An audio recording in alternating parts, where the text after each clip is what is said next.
My name is Sarah Mitchell, and until 6 months ago, I thought I knew everything about my family. I thought my mother died in a tragic car accident when I was 12 years old. I thought my father was a grieving widower who did his best to raise me alone. I thought our family's story was sad but simple, a loving husband who lost his wife too soon, and a daughter who grew up without her mother's guidance. I was wrong about everything. The truth began to unravel on a Tuesday afternoon in March, when I was cleaning out my childhood home after my father's funeral. Richard Mitchell had died of a heart attack at 68, and I was his only child, his sole heir. The house in suburban Denver hadn't changed much since my mother's death 16 years earlier. Her clothes still hung in the master bedroom closet. Her perfume bottles still lined the bathroom counter. Her books still filled the shelves in what had been her reading nook by the living room window.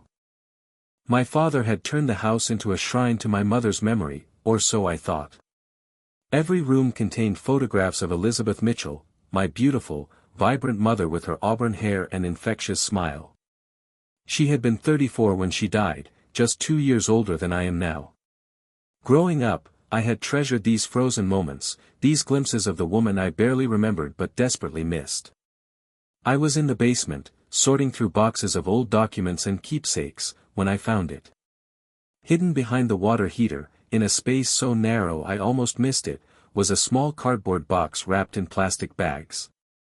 Inside were 3 leather-bound journals, their pages yellowed with age, filled with my mother's handwriting. My heart raced as I opened the first journal, dated 1995, just 3 years after my parents' marriage. Richard hit me today, the first entry began, the words written in my mother's careful script. It was the first time, and he cried afterward, said he was sorry, said it would never happen again. He's been so stressed with the new job, and I know he loves me. Maybe I shouldn't have argued with him about the credit card bills. Maybe I pushed him too far. I sat on that cold basement floor for hours, reading entry after entry, watching my mother's handwriting document the slow destruction of her spirit and the escalation of my father's violence. The man I had idolized as a grieving widower, the man who had raised me with apparent love and dedication, had been systematically torturing my mother for years before her death.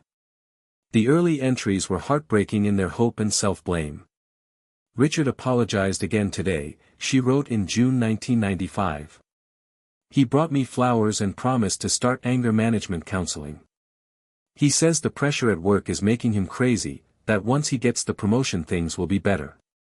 I want to believe him. I love him so much, and when he's good to me, he's the most wonderful man in the world. But the good periods grew shorter and the violence increased. By 1996, the entries described escalating abuse, psychological manipulation, financial control, and physical violence that left bruises my mother carefully concealed with makeup and long sleeves. He says no one would believe me if I tried to tell them, she wrote. He's so charming with our friends, so helpful with the neighbors. Everyone thinks he's the perfect husband. Sometimes I wonder if I'm going crazy, if maybe I am as worthless as he says I am. The manipulation was systematic and cruel. My father had isolated my mother from her family and friends, convinced her that she was mentally unstable, and made her financially dependent on him. He monitored her phone calls, read her mail, and accompanied her everywhere to ensure she couldn't seek help. The journals revealed a pattern of psychological torture that was every bit as devastating as the physical abuse. He started saying I'm an unfit mother, my mother wrote in early 1997, when I was about 9 years old. He threatens to take Sarah away from me, says the court would believe him over me if I ever tried to leave. He has photographs of the bruises he gave me, but he tells people I'm clumsy, that I have drinking problems, that I'm mentally ill. Who would believe me against Dr. Richard Mitchell, the respected psychiatrist? That detail hit me like a physical blow. My father was a psychiatrist, a man who helped other people with their mental health problems while simultaneously destroying his wife's sanity. He used his professional knowledge to manipulate and gaslight my mother, convincing her that her reactions to his abuse were symptoms of mental illness. He prescribed her medications that made her drowsy and confused, then pointed to her medicated state as evidence of her instability. The journals revealed that my mother had tried to leave several times, but my father always found ways to bring her back. He would threaten suicide, promise to change, or simply escalate the violence until she was too afraid to resist. On one occasion, he had her briefly committed to a psychiatric facility, using his professional connections to convince other doctors that she was having a breakdown. The betrayal was complete. Even the mental health system that should have protected her was turned against her by the man who was supposed to love her. "I'm scared he's going to kill me," my mother wrote in September 2007, just 3 months before her death.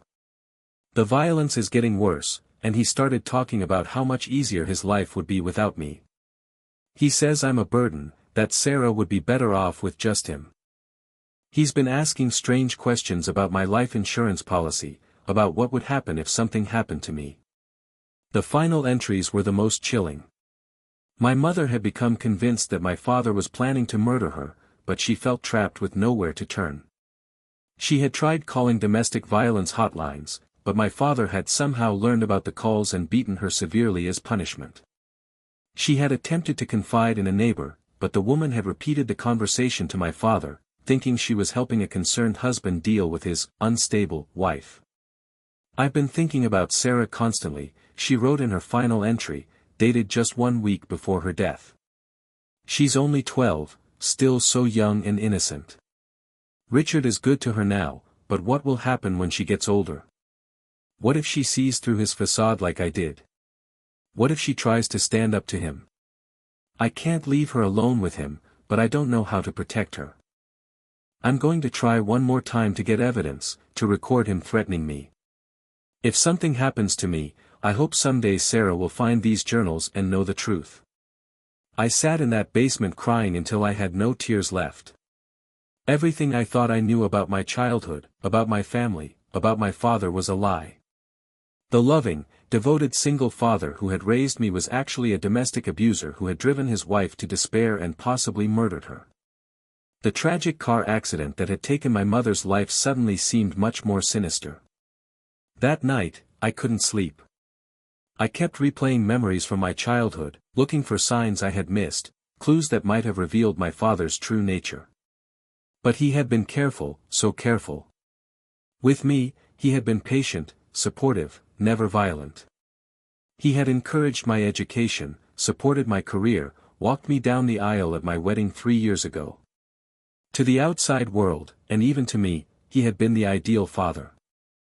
But now I wondered if his devotion to me had been another form of manipulation. Had he been the perfect father to maintain his image as the long-suffering widower? Had he used his relationship with me to deflect suspicion about my mother's death? The thought made me sick, but I couldn't shake the feeling that even his love for me had been calculated, performed for an audience that included investigators, neighbors, and eventually me as I grew old enough to form my own judgments. The next morning, I drove to the Denver Police Department and asked to speak to someone about a 16-year-old case. Detective Maria Santos was a middle-aged woman with kind eyes and a no-nonsense demeanor who listened patiently as I explained what I had discovered. She pulled the file on my mother's accident and we went through it together, looking at the evidence with fresh eyes and new information. The accident had occurred on a rainy night in December 2007. My mother's car had crashed into a tree on a winding mountain road about 20 miles from our house. The investigating officers had concluded that she had been driving too fast for the conditions and lost control of the vehicle. There were no witnesses, no skid marks indicating she had tried to brake, and her blood alcohol level had been just above the legal limit. At the time, it seemed straightforward, Detective Santos explained. A woman dealing with depression and possibly drinking problems has a fatal accident on a dangerous road. Your father told us she had been acting erratically, that he was concerned about her mental state. He said she had been talking about wanting to go away, and he was afraid she might hurt herself. But with my mother's journals providing context, the accident looked very different. The alcohol in her system could easily have been forced on her. The lack of skid marks suggested she had been unconscious or incapacitated when the car went off the road. The location was isolated, perfect for staging an accident. And my father had established a narrative about my mother's mental instability that made suicide or reckless driving seem plausible. There's not enough evidence to reopen the case officially, Detective Santos said carefully. But I believe you. I've seen cases like this before, where abusers are so skilled at manipulation that they can literally get away with murder. Your father was smart, patient, and he had professional credibility that made him almost untouchable. She explained that domestic abusers who murder their partners often stage the deaths to look like accidents or suicides. They use their knowledge of their victims' vulnerabilities and their own public reputation to create plausible alternative explanations for the death. My father, as a psychiatrist, had been perfectly positioned to paint my mother as mentally unstable and self-destructive. Over the following weeks, I dove deeper into my mother's life, trying to understand the full scope of what she had endured. I contacted her sister, my Aunt Jennifer, who lived in California. We had barely spoken over the years. My father had always made excuses for why we couldn't visit or why Jennifer couldn't come to see us. Now I understood why he had kept us apart. I knew something was wrong, Jennifer told me over the phone, her voice heavy with regret. Elizabeth changed so much after she married Richard. She used to be so confident, so full of life. But whenever I talked to her, she seemed anxious, distracted. She would start to tell me things and then suddenly change the subject, like someone was listening. Jennifer revealed that my mother had tried to reach out for help several times over the years. She had called her sister in the middle of the night, whispering about being afraid, about Richard's temper, about feeling trapped. But whenever Jennifer tried to convince her to leave or offered to help, my mother would call back days later claiming she had been overreacting, that everything was fine. The last time I talked to her was about 2 weeks before she died, Jennifer continued. She sounded different, more determined. She said she had been gathering evidence, that she was going to try to get help. She made me promise that if anything happened to her, I would make sure you knew she loved you and that she had tried to protect you.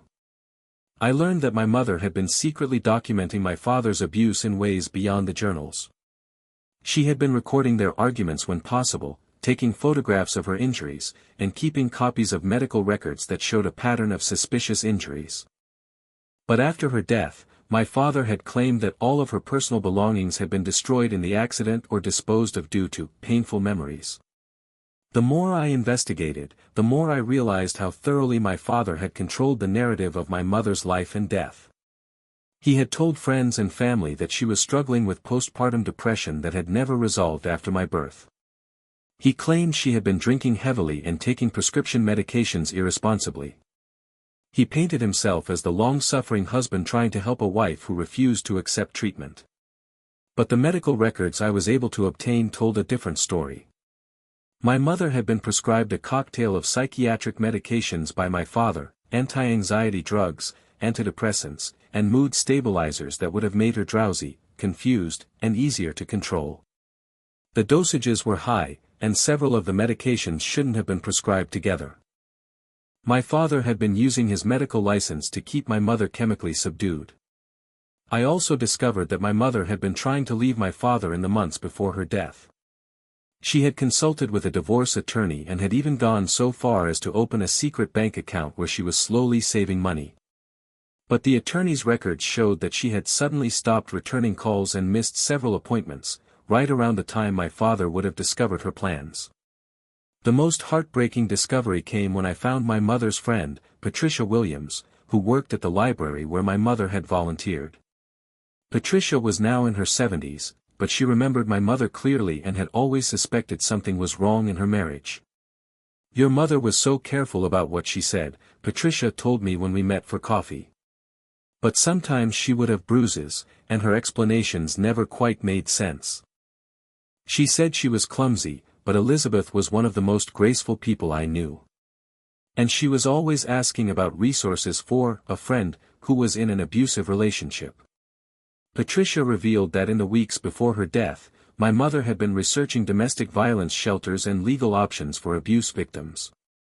She had been using the library computers because she was afraid my father was monitoring her internet activity at home. She had even started the process of gathering documents she would need to disappear completely: birth certificates, social security cards, bank records. The last time I saw her, she seemed almost hopeful, Patricia remembered. She said she had figured out a way to protect you and get away from Richard safely. She was supposed to come back the next week to use the computer again, but then I heard about the accident on the news. The picture that emerged was of a woman who had spent years being systematically tortured and controlled, but who had finally found the courage to fight back. My mother hadn't been the unstable, suicidal woman my father had described to everyone.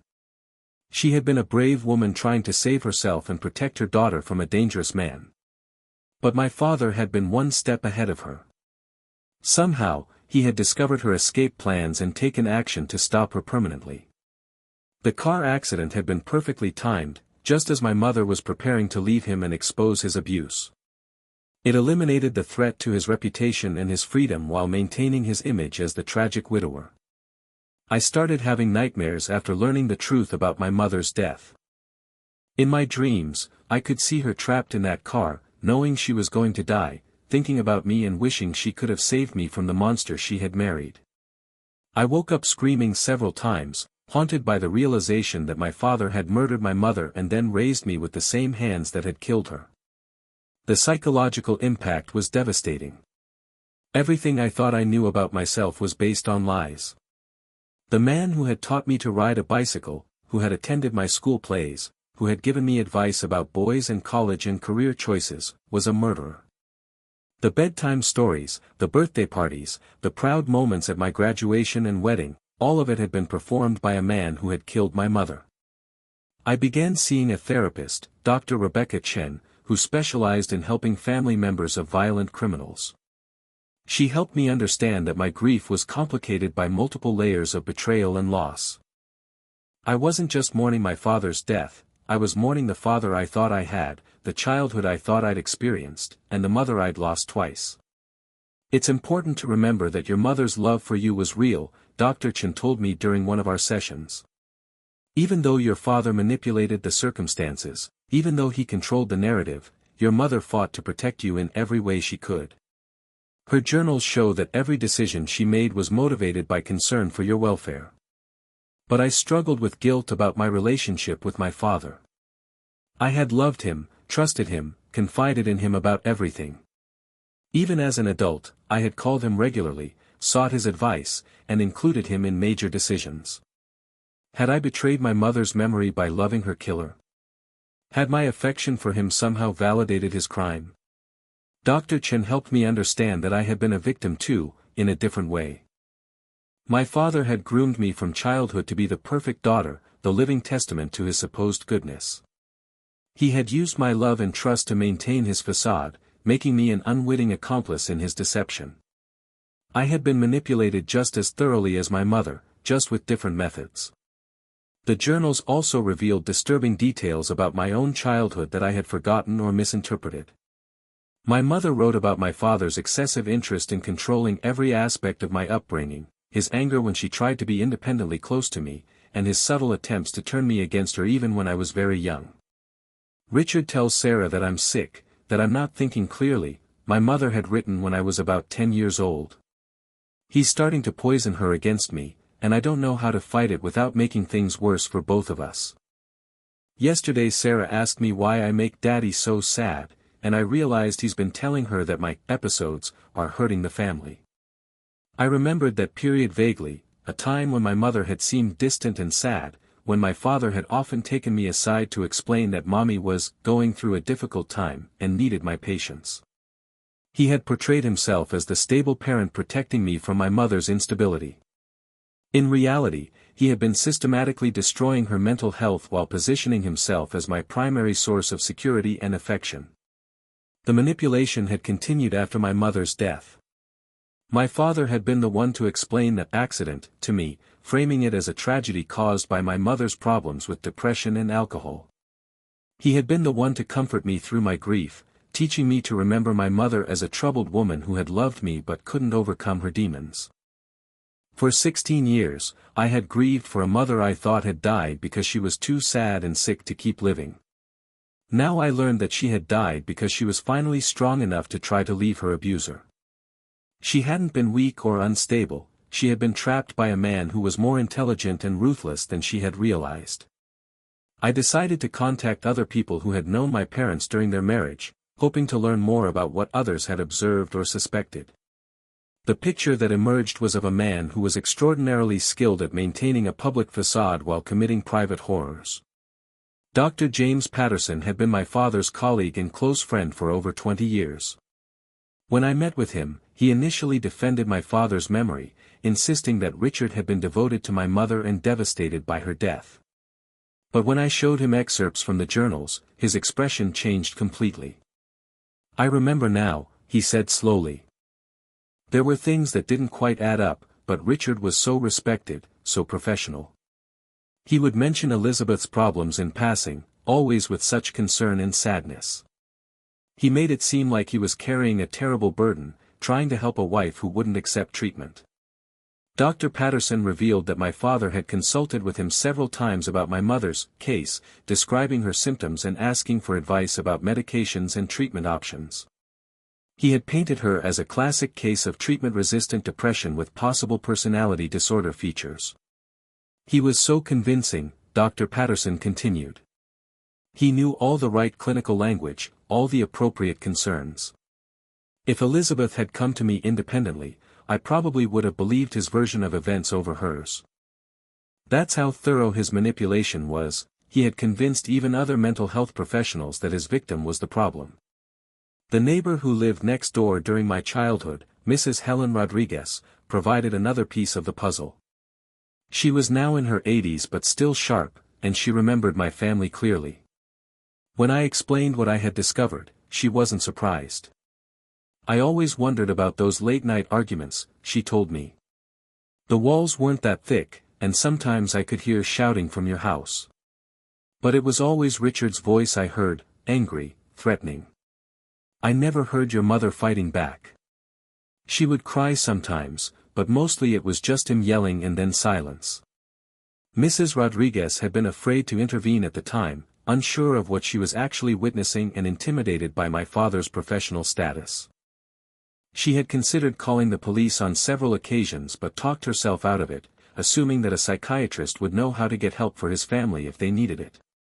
The morning after the accident, she remembered, Richard came over to tell me what had happened. He was crying, seemed genuinely devastated. But looking back, I think he was relieved more than anything else. He said Elizabeth had been struggling for so long, and maybe now she was finally at peace. At the time I thought he was trying to find comfort in tragedy, but now I wonder if he was celebrating. The most disturbing revelation came from Sarah Chen, a young woman who had worked as our housekeeper during the last 2 years of my mother's life. I tracked her down through old employment records, and she agreed to meet with me at a coffee shop near her current home. "I was only 19 then," Sarah explained. "This was my first job working for a wealthy family, and I was intimidated by your father. He seemed so important, so educated. But I could tell your mother was afraid of him." Sarah described incidents she had witnessed that painted a clear picture of escalating abuse. She had seen my father grab my mother violently, had overheard him threatening her, and had noticed that my mother became increasingly isolated and withdrawn over time. "One day I came to work and found your mother crying in the laundry room," Sarah continued. "She had bruises on her arms and face, but when I asked what happened, she said she had fallen down the stairs. The bruises didn't look like that kind of injury, but what could I say? Your father was a doctor, and I was just the housekeeper." Sarah revealed that she had been fired suddenly about a month before my mother's death, with my father claiming that they no longer needed domestic help. She suspected now that he had gotten rid of her because she was becoming a witness to too much abuse, someone who might eventually speak up or report what she was seeing. "I always regretted not doing something," she said with tears in her eyes. "I was young and scared of losing my job, but I should have called someone, should have tried to help her. Maybe if I had been braver, your mother would still be alive." Armed with all this new information, I went back to Detective Santos to see if there was any possibility of pursuing the case further. She had been investigating on her own time, following up on some of the leads I had provided, and she had troubling news. "I've been looking into your father's background more thoroughly," she told me. "There are some disturbing patterns that go back further than your mother's death. I found reports of 2 previous girlfriends who died under suspicious circumstances before he met your mother. The first woman, Lisa Park, had been my father's girlfriend during his medical residency in the early 1980s. She had died from what appeared to be a prescription drug overdose in her apartment. The second woman, Michelle Torres, had been his fiancée in the late 1980s. She had died in a drowning accident at a lake where she and my father had been camping together. Both cases were ruled accidental deaths, Detective Santos explained. But the pattern is striking: 3 women who were intimately involved with your father, all dead under circumstances that could have been staged. Your father was never considered a suspect in either case because he had solid alibis and no apparent motive. But with the benefit of hindsight and understanding of my father's psychological profile, the pattern seemed clear. He was a serial killer who targeted the women he claimed to love, someone who had perfected his methods over decades of practice. The revelation that my mother might not have been his only victim was almost too much to bear. I thought about those other women, their families who had grieved without ever knowing the truth about how their loved ones had died. I thought about my father living freely for decades after committing multiple murders, using his professional reputation and charm to avoid suspicion. Detective Santos explained that while the evidence was compelling, it wasn't enough to officially reopen any of the cases. Too much time had passed, too much evidence had been destroyed or lost. The jurisdictions where the earlier deaths had occurred would be unlikely to pursue decades-old cases based on circumstantial evidence, even with the pattern we had identified.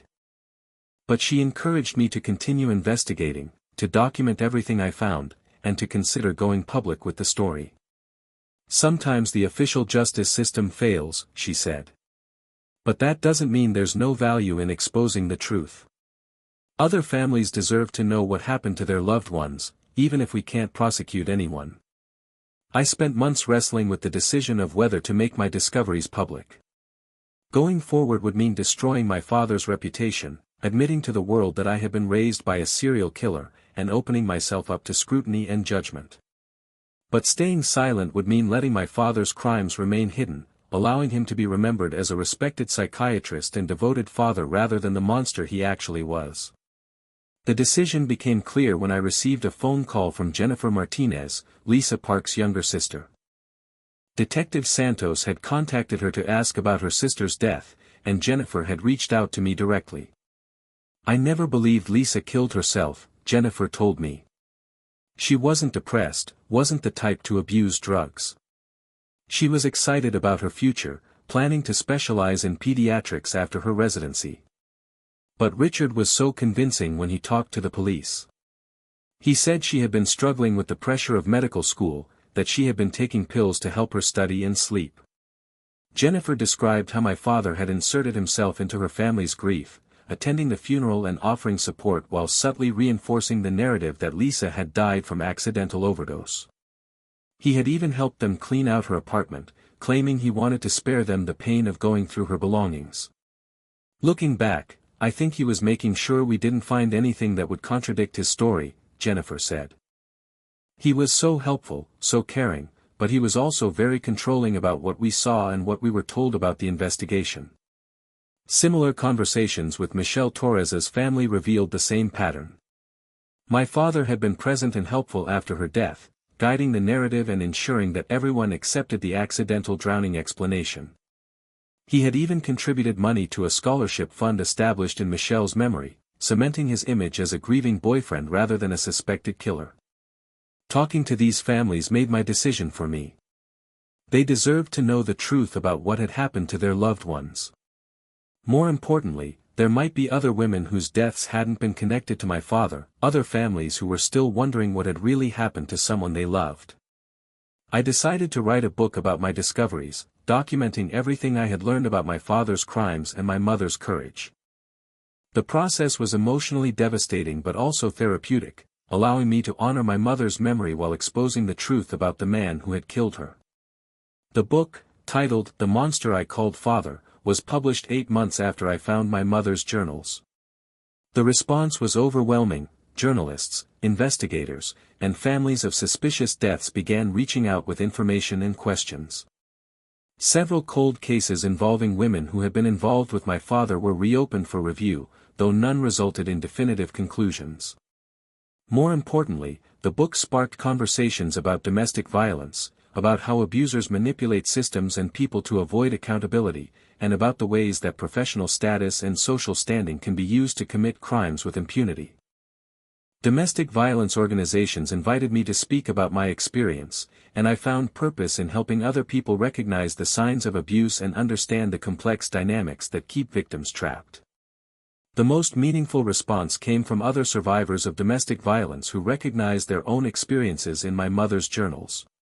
Women wrote to me describing similar patterns of manipulation, control, and escalating violence, saying that my mother's words had helped them understand what they were experiencing and find the courage to seek help. But there was one more twist to the story, one final revelation that changed everything I thought I knew about my childhood and my relationship with my father. It came in the form of a letter that arrived at my publisher's office 6 months after the book was published, addressed simply to Elizabeth Mitchell's daughter. The letter was from a woman named Dr. Angela Foster, a forensic psychiatrist who had worked with my father early in his career. She had read my book and felt compelled to share information she had kept secret for over 20 years. "Your father was not the man you described in your book," she wrote. "He was worse. Much worse. And I have evidence that he was planning to kill you too, once you became old enough to pose a threat to him." Dr. Foster had discovered my father's crimes by accident in the late 1990s, when she had been asked to consult on a case involving one of his patients. While reviewing records, she had noticed patterns in his treatment notes that suggested he was deliberately causing psychological harm to several female patients, particularly those who were young and isolated. Richard was conducting unauthorized psychological experiments, her letter explained. He was using his position to manipulate vulnerable women, studying their responses to different forms of psychological torture. Some of these women committed suicide during treatment. Others simply disappeared from his care after suffering what appeared to be complete psychological breakdowns. Dr. Foster had confronted my father with her suspicions, threatening to report him to licensing authorities unless he stopped his illegal activities. His response had been to confess everything, not out of remorse but because he was proud of his work and wanted to share his discoveries with someone who would appreciate their significance. He showed me detailed records of his experiments, including photographs and video recordings, she continued. But most disturbing were his plans for you.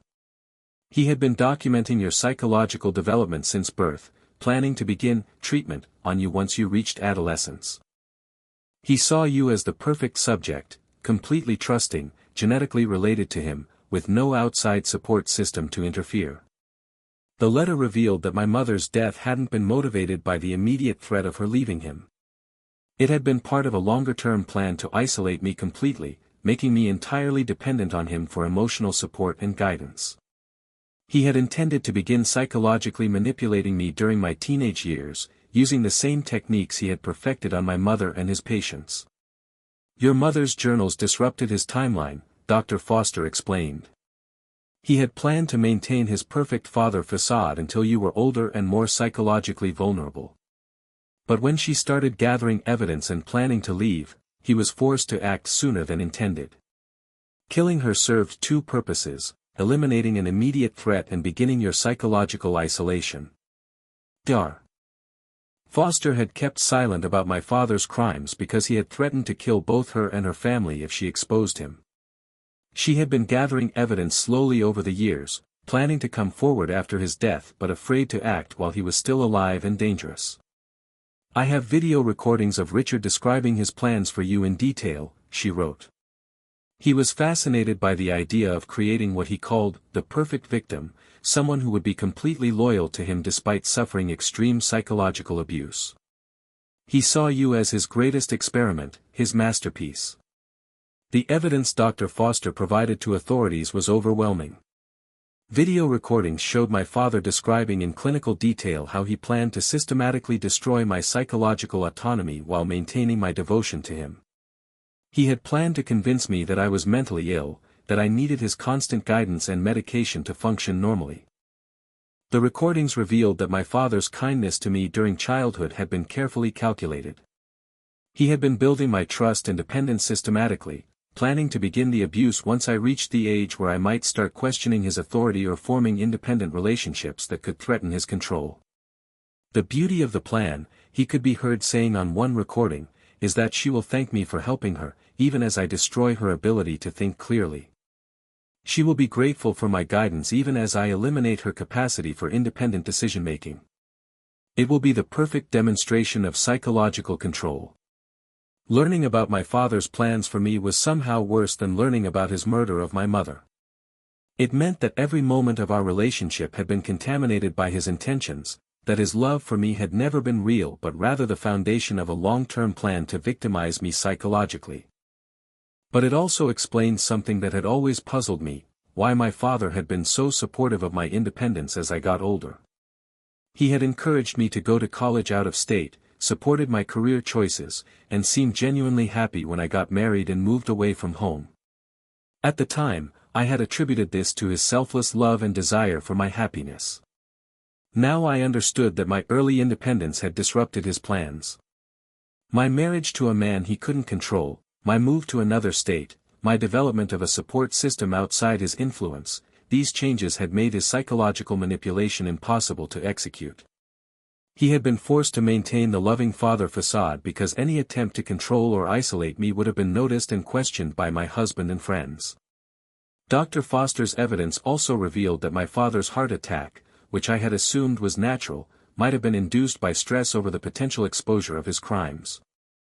She had finally decided to come forward shortly before his death, and had begun making inquiries that might have reached his attention. The final piece of evidence was perhaps the most disturbing, a detailed psychological profile my father had written about me, documenting my personality traits, vulnerabilities, and potential responses to different manipulation techniques. He had been studying me like a laboratory specimen my entire life, making notes about how to exploit my need for approval, my fear of abandonment, and my tendency to blame myself when relationships went wrong. Subject shows classic signs of anxious attachment. One entry read. Responds well to intermittent reinforcement. Periods of withdrawal followed by renewed affection produce optimal bonding. Subject's guilt response can be easily triggered through implications of parental disappointment. Reading my father's clinical analysis of my psychology was devastating, but it also helped explain some of my lifelong struggles with self-doubt and relationship anxiety. Even as an adult living independently, I had been carrying the psychological impact of his manipulation and his plans for my future victimization. The revelation of Dr. Foster's evidence led to a new investigation and ultimately to the posthumous revocation of my father's medical license and professional honors. Several medical institutions removed his name from awards and facilities that had been named in his honor. The psychiatric hospital where he had worked for most of his career conducted an internal investigation that revealed additional victims among his former patients. More importantly, the evidence provided closure for the families of Lisa Park and Michelle Torres. While their deaths couldn't be officially reclassified as homicides due to the passage of time, their families finally had confirmation that their suspicions had been correct and that their loved ones had been murdered by someone they trusted. Today, 3 years after finding my mother's journals, I work as an advocate for domestic violence survivors and families affected by violent crime.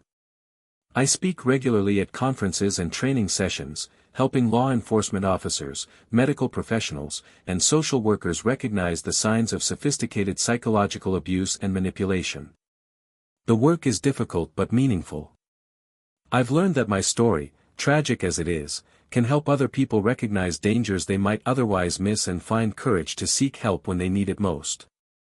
I've also learned to separate my father's crimes from my own identity. For a long time after discovering the truth, I worried that I might have inherited his capacity for manipulation and violence.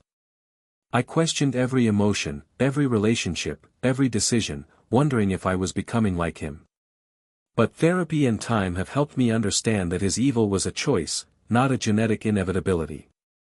My mother's journals have become my most treasured possessions, not because they document her suffering, but because they reveal her strength. She wasn't the weak, unstable woman my father had portrayed to the world. She was a brave woman trapped by circumstances beyond her control, fighting desperately to protect her daughter while planning her own escape. In her final entries, my mother wrote about her hopes for my future. "I want Sarah to know that love should never hurt," she wrote. "I want her to understand that a real partner will build her up, not tear her down. I want her to be strong enough to walk away from anyone who tries to control or diminish her." Those words have become my guiding principles. I've learned to recognize the early signs of manipulation and control that I missed in my younger relationships. I've developed the strength to set boundaries and walk away from situations that don't serve my well-being. Most importantly, I've learned that surviving trauma doesn't make you broken, it can make you wise. The investigation into my father's crimes eventually revealed that he had victimized at least 7 women over the course of his career, possibly more. 3 had died under suspicious circumstances. 4 others had survived but carried lasting psychological damage from his abuse. The pattern spanned over 30 years, during which he had perfected his methods and refined his ability to avoid detection. What made my father so dangerous wasn't just his willingness to commit violence, but his intelligence and professional status. He understood psychology well enough to manipulate both his victims and the systems designed to protect them. He used his medical knowledge to administer drugs that would make his victims compliant and confused.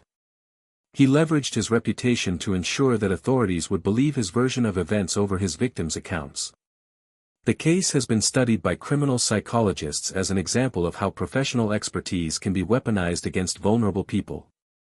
My father had essentially turned his psychiatric practice into a hunting ground, using his position to identify and exploit women who were isolated, traumatized, or psychologically fragile.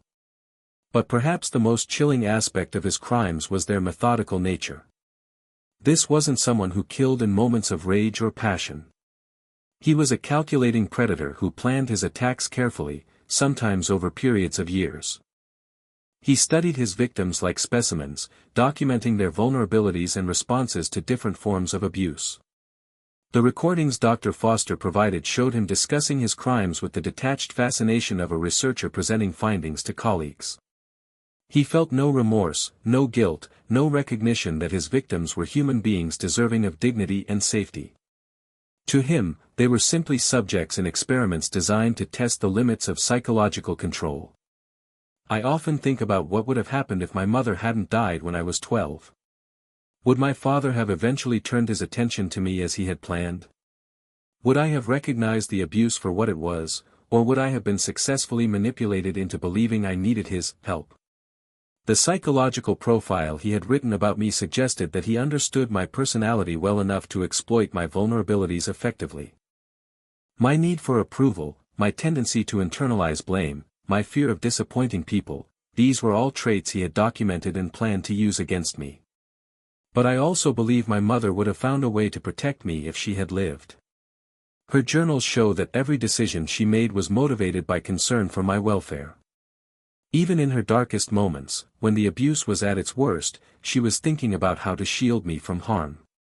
The guilt I feel about loving my father, about missing him even after learning the truth about his crimes, has been one of the most difficult aspects of this journey. Dr. Chen has helped me understand that it's possible to grieve for the father I thought I had while condemning the man he actually was. "You loved the performance he gave," she explained during one of our sessions. "That love was real, even though the person you thought you were loving never existed." It's normal to feel confused and conflicted about someone who played such contradictory roles in your life. The father who taught me to ride a bike, who helped with homework, who celebrated my achievements, that person was a carefully constructed facade designed to serve my father's long-term plans. But the emotions I felt during those interactions were genuine, even if his were calculated and manipulative. Learning to separate my authentic experiences from his manipulative intentions has been crucial to my healing. I can acknowledge that some moments of my childhood were genuinely happy while also understanding that they were part of a larger pattern of grooming and control. The support I've received from other survivors has been invaluable during this process. Women who escaped abusive relationships have shared their own stories of confusion and conflicted feelings about their abusers. They've helped me understand that loving someone who hurts you isn't weakness or stupidity, it's a normal response to the complex dynamics of manipulation and control. I've also found community among the families of other victims. Jennifer Martinez, Lisa Park's sister, has become a close friend and ally in our efforts to prevent similar crimes. We've worked together to advocate for better training for medical professionals about the signs of colleague misconduct and the importance of reporting suspicious behavior. Michelle Torres's mother, Rosa, is now in her 80s but remains a fierce advocate for domestic violence awareness. She's spoken publicly about the importance of trusting your instincts when something doesn't feel right about a situation, even when the person involved has an impressive reputation or professional credentials. Monsters don't always look like monsters, Rosa often says during our presentations. Sometimes they look like doctors, teachers, community leaders. Sometimes they're the people everyone else thinks are wonderful. The impact of going public with my story has been both challenging and rewarding. I've received thousands of letters and messages from people who recognized elements of their own experiences in my mother's journals or my father's behavior patterns. Some have been inspired to seek help for abusive situations they had been tolerating. Others have found the courage to report suspicious behavior they had witnessed but been afraid to address. But I've also faced criticism and skepticism from people who knew my father professionally or socially. Some have accused me of fabricating the evidence for attention or money.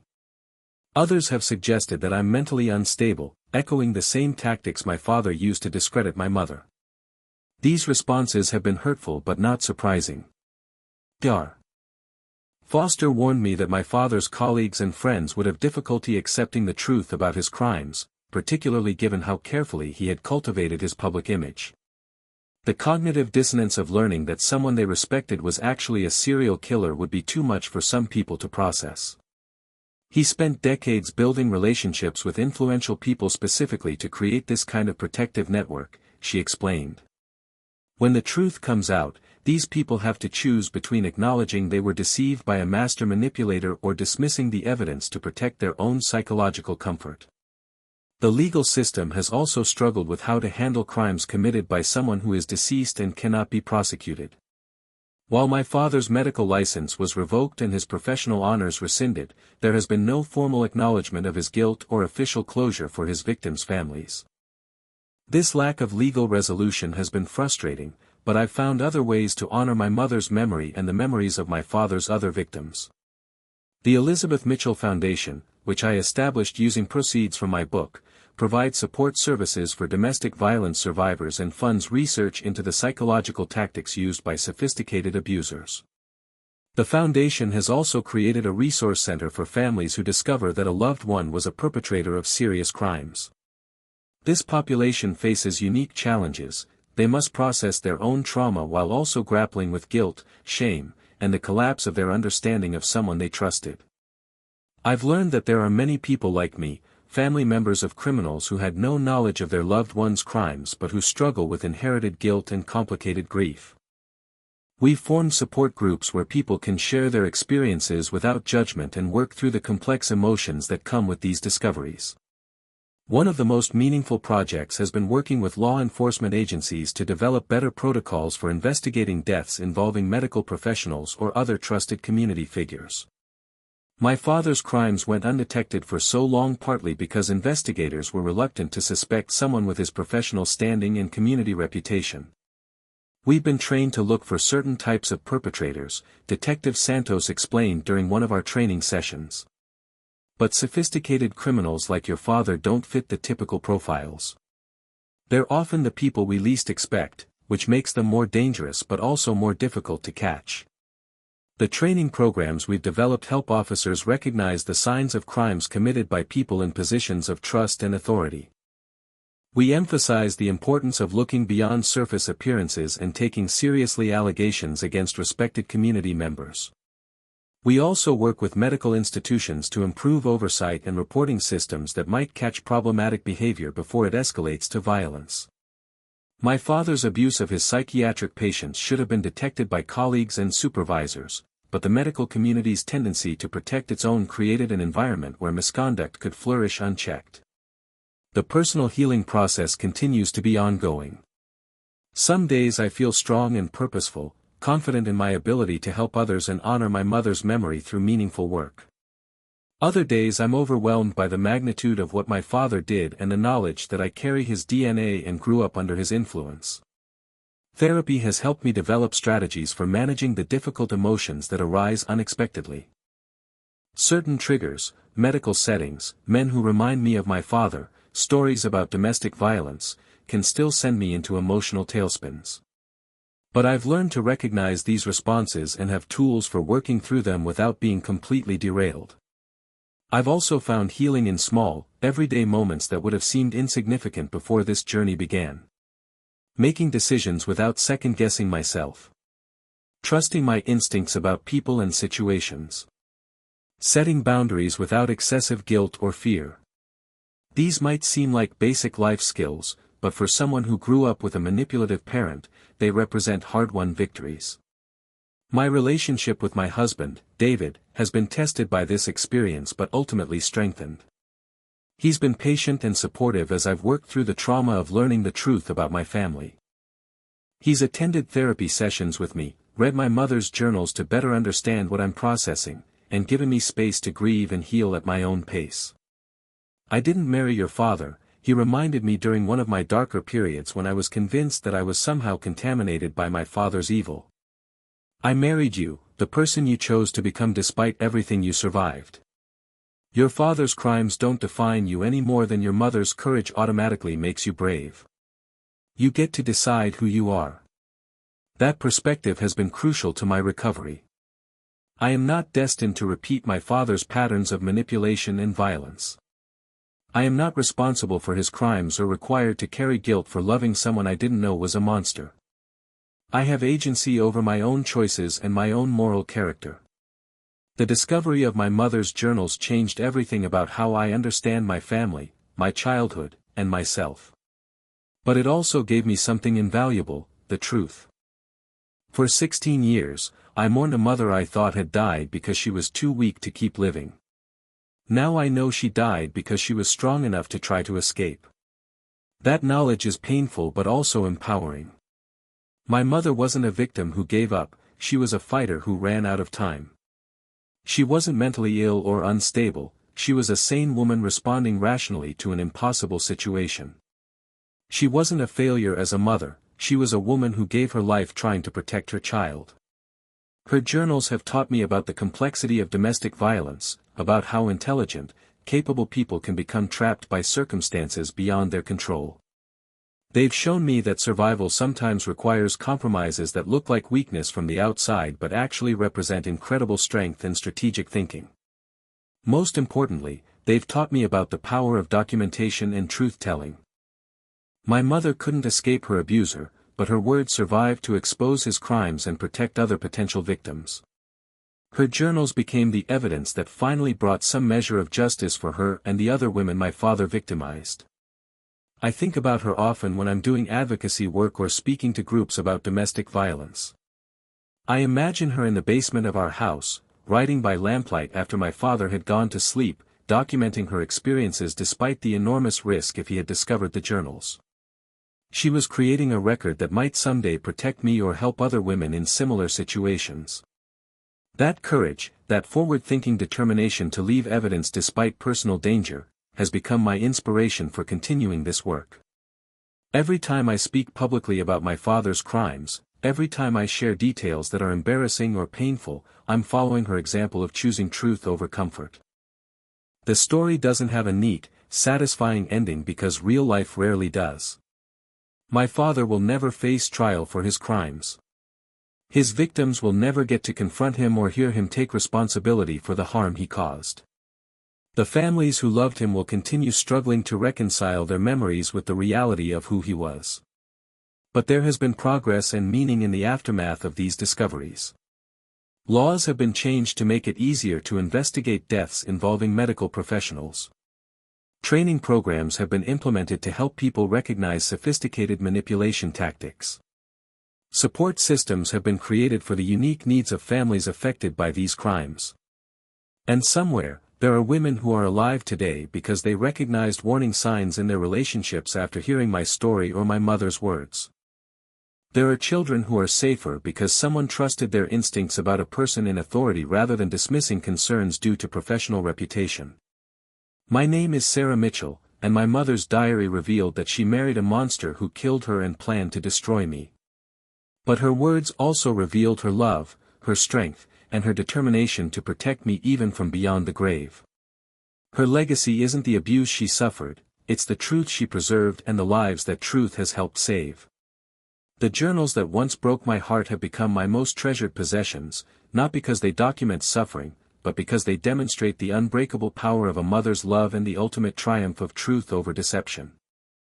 My mother may not have escaped her abuser in life, but through her words, she achieved something far more powerful. She ensured that his crimes would not remain hidden forever, and that other women would have the knowledge they need to protect themselves.